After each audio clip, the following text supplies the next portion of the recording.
Hey what's up guys, this is Mayank. आज की video में हम बात करने वाले हैं TCL कमांड्स की। So without wasting any time, let's get started.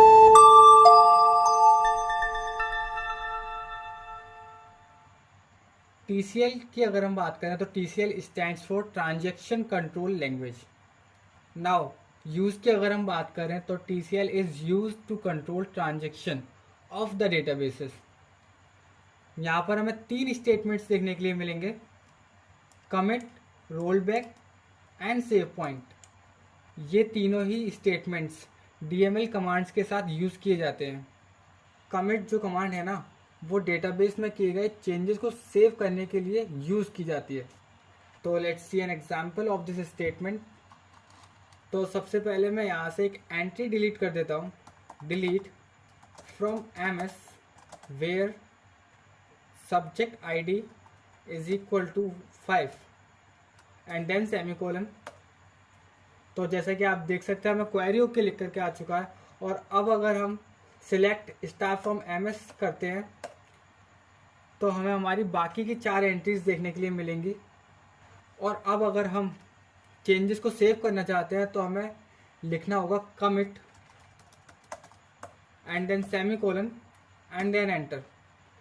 तो जैसा कि आप देख सकते हैं, हमें अगेन क्वेरी ओके लिख करके आ चुका है। बट अगर हम MySQL में कमिट का यूज़ नहीं भी करते हैं तो हमें कोई प्रॉब्लम नहीं होने वाली है, बिकॉज हमें यहाँ पर डिफ़ॉल्ट सेव फीचर देखने के लिए मिलता है। Now move on to our next topic which is roll back. Roll back command की अगर हम बात करें तो roll back command basically use की जाती है डेटाबेस में किए गए चेंजेस को अंडू करने के लिए। बट अगर आप कमिट कमांड का यूज़ करने के बाद रोल बैक कमांड का यूज़ करते हैं तो आपको कोई भी चेंजेस देखने के लिए नहीं मिलेंगे। तो इसे भी एक एग्जांपल के थ्रू समझते हैं। इसे यूज़ करने के लिए हमें सबसे पहले लिखना होगा start transaction and then semicolon and then enter.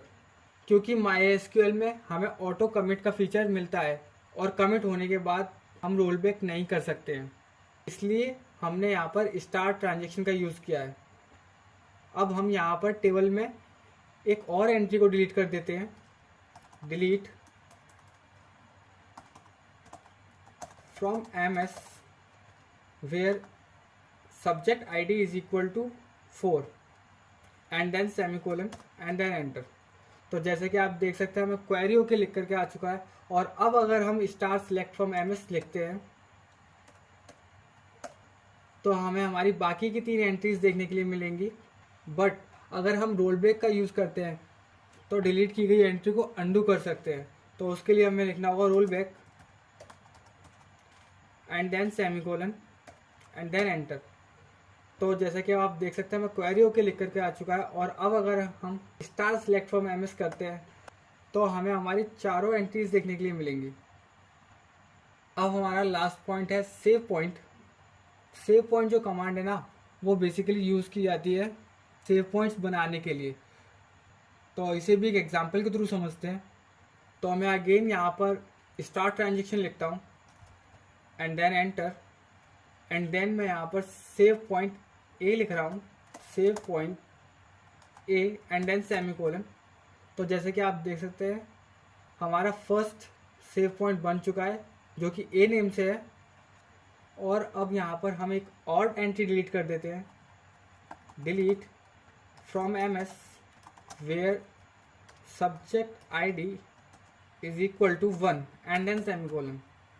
तो जैसा कि आप देख सकते हैं, अगेन क्वेरी ओके लिख करके आ चुका है। और अब हम यहाँ पर एक और सेव पॉइंट बना रहे हैं, save point B and then semicolon and then enter. और अब यहाँ पर मैं एक एंट्री को अपडेट कर रहा हूँ। उसके लिए हमें लिखना होगा update table name and then set obtain marks is equal to quotation में 90 where subject ID is equal to 3 and then semicolon.